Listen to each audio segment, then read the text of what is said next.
পিন্টুকে ফাঁসি দেওয়া হয় নাই, কিন্তু তাকে হত্যা করা হয়েছে।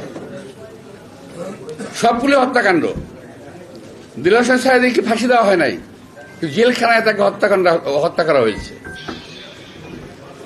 আজকে আমি সবচেয়ে প্রথম সেই হত্যাকাণ্ডগুলোর বিচার চাচ্ছি। প্রথম পিন্টুর হত্যাকাণ্ডের বিচার করতে হবে, এই সরকারের কাছে আমি এটার দাবি করছি। নইলে আজকে যে মিটিংটা দেখছেন আপনার, ছোট একটা মিটিং, এই মিটিং কিন্তু রাজপথে বড় হবে পিন্টুর বিচারের দাবিতে। এই মিছিল কিন্তু বড় হবে।